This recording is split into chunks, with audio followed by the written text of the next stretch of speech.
قرض یو لویه بلا ده. حتی الوسه انسان له قرض نه دی اغستل پکار. او کوم انسان چې قرض واخلي نو قرض وي د شپې د ورځې شرم دی او د شپې غم دی. د شپې به غمونه کوي چې دا قرض به څنګه خلاصو، د ورځې شرم دی انسان چا سره سترګې نشي میلاولی. نو د قرض نه ځان ساتئ عزتمندو. او حتی الوسه نه دی اغستل پکار. نبی علیہ الصلوۃ والسلام یو حدیث کې وایي باقاعده به د قرض نه پناه غوښته او موږ لم پکار دي چې د قرض نه پناه غواړو. نبی علیہ الصلوۃ والسلام یو حدیث ته ابو سعید خدری رضی الله تعالی عنہ وایي نبی علیہ السلام نه ما واوریدل اعوذ بالله من الكفر والدين، خدای پاک د کفر او د قرض نه مې وساتي. وای ما به نبی علیہ السلام ته ویل یا رسول الله چرته کفر او چرته قرض، تاسو دا قرض کفر سره برابر کو. نبی اسلام ته آو یعنی څنګه چې کفر د وجې نه انسان له پریشانی پکار ده، د قرنګ د قرض د وجې نه پریشانی پکار ده. د دوانو نه یریدل پکار دي. بعضو روایتو کې راځي وی نبی علیہ الصلوۃ والسلام نه ما واوریدل یو ځل یو کس ته وصیت کول وهو یوصي رجلا. وی نبی علیہ السلام یو ځل یو کس ته وصیت کو او دا ورته ویلي اقل من الذنوب يهن عليك الموت واقل من الدين تعيش حرا. وی دو کارونه کوا، یو ګناه کما کوا نو مرګ به دي اسانی، ګناه کما کوا نو مرګ به دي اسانی، صحابه دن اسانی سروزي. او دویم قرض کم اخلا نو د آزاد خلکو په شان زندگی به تیرې، احرارو په شان زندگی به تیرې. او که قرض دی واغستو نو د غلامانو په شان زندگی به تیرې. نو عزتمندو د دې نه ځان ساتل پکار. د انسان امن سره متاثر خي. یو حدیث پاک کې راځي چې درې شیزونه داسې دي چې انسان د مرګ په وخت کې د هغې نه بری وي نو دا به جنت ته داخلېږي. د مرګ په وخت کې چې انسان کې درې شیزونه نه وي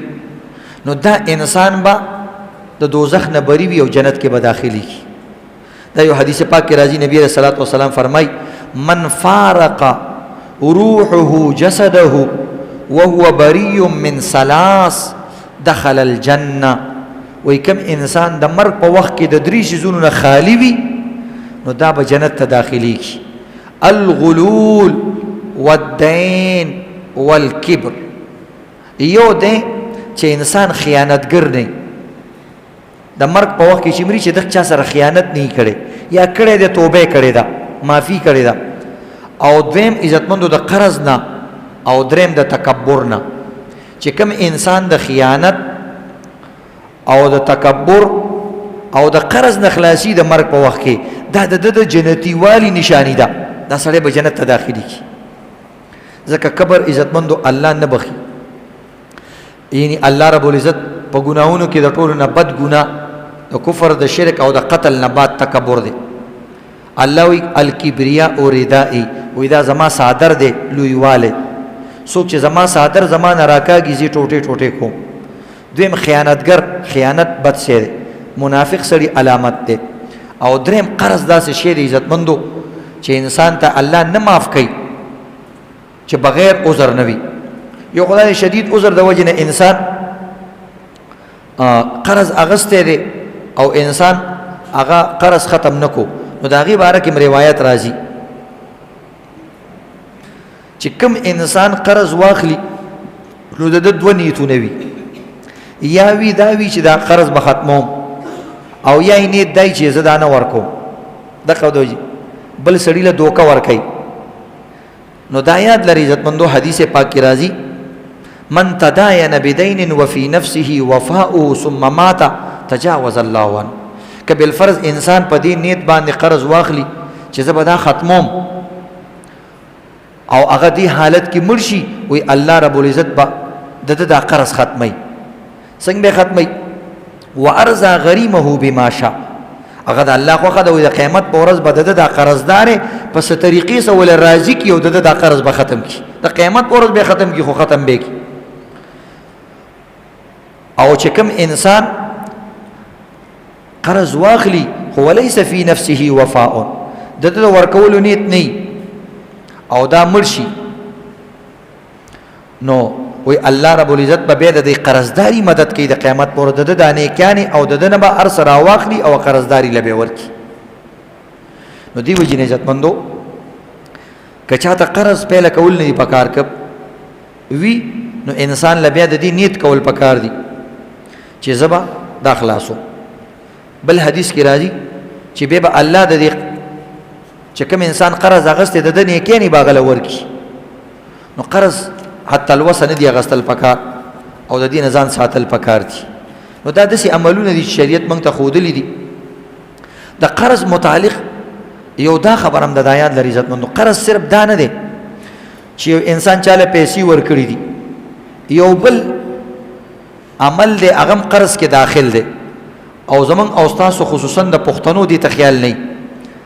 او هغه قرض کې راځي چې کوم انسان خپل خزي یو خزي سره وادو کی او داغه لپاره مہر مقرر کی نو دا مہر یو قرض دی دا مہر پتا باندې لازم دی ورکول زمون باز مومن باجوړین وغیرہ هغه کار کوي بس چې کوم خزي لکم سر زر کوي زیورات اقا مہر کیوري کی نو بس هغه په مغه شپه باندې هغه خزي لور کی بس قصه ختم شي د مہر ورکول لازم او واجب دی تر دې پورې کې یو انسان نکاح او تړلا نکاح وکړه او مہر پکې یادم نکو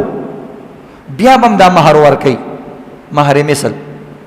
دا خاندان کې چې کوم مہر چلیږي داغه مطابق مہر به بیا ورکي مہر دومره لازم شی دی بلکې یو حدیث کې ډیره خطرناک خبره راغله وای چې کوم انسان من تزوج امراه على صداق وای کوم انسان په یو مہر باندې یو خزي سره نکاح وکړه صداق مہر ته ویوا صدقاتهن نحل قران کې راغلي صدقات وهو ينوي الا يوديه اليها خود د دانی دي چې دا مہر خو اسی یادوم په دې نکاح کې خو ورکو مې نه ادا کو مې نه نو حدیث پاک کې راځي فهو زان وإذا انسان داسې دی لکه زناکار خپل خزي سره ملایويږي خداغه پشان دی یعنی مطلب ګناهګار دی هغه حقيقي زنا ته مراد نه ده خو مطلب د دې لپاره چې شناعت د ګناه مونږ ته معلوم شي د دې قباحت مونږ ته معلوم شي نبی اسلام وی دا خو د دې لکه بدکار انسان نو دی وجه عزت مندو او دغه نه یو انسان چا نه قرض پیسې واخلي او دغه نه داوی چې زبدانه ورکوم نو نبی رسول الله وی فهو سارق هو دا غل دی الانکه قرض یې غسه خو دا غل دی نو د خزو مہرونه ادا کول پکار دي یا وس د انسان نه کیږي نو خزي ته دی وی چې ماته معاف کا نو خزینه معافی غستل پکار دي خو چې د کم انسان وس کیږي او اسی معافی غواړي او خزه د زړه نه معاف نه کینو دا معافی معتبر نه د شریعت کې ځکه معافی کې د زړه خوشحالي سره معافی ضروری ده تی به نفس ورته وی حدیث کې نبی علیہ السلام وی مال د انسان نه حلاليږي هغه وخت پورې لا يحل مال امرئ الا بطيب نفسه چې سړی د زړه نه ته پیسې نه پرې خیدا نه حلاليږي بعض وخت یو سړی ته وی معاف میکړي نو هغه تا نه یریږي چې دا خو بدمعاش دی چې نه معاف کې ځان لکار ګوري یا تربور دی کني معاف کې نو بیا د سره عزیز ولی رشتہ داری پری دی یا رور دی کمالو ته نه معاف کې نو بیا خور کور ته نه راغواړي نو دا معافي معتبر نه ده ها ټول پیسې ورکا میراث پیسې دي یا ستاد خور تا سره حصہ ده یا ستاد خزي تا سره مہر ده 1 لک روپۍ ته 1 لک روپۍ ورکا بیا به د خزي پته ولګي چې سبا تعالی واپس درکې کنه درکې بیا به پته ولګي چې خاون په ګرانی واقع وو خزي سکه پیسو باندې واپس خاون لور کی وی کاروبار په کوا چې زمنګ بچي خوشاله خاون د چته خوشاله من خوشاله خو بعضی خزي نه معاف کوي نو دی وجه عزت مندو روایتو کې راځي چې کوم انسان دا نیت کړي چې خزي له مہر نه ورکو نو د دې انسان مثال د بدکار انسان دی نو خپل خزو له مہرونه ورکي یا داسې آسان سیز قرض عزتمندو تاسو ته بیان شو چې قرض یو داسې عمل دی چې انسان پریشان کوي د دې لپاره مختلفې دعاګانې راغلي احادیثو کې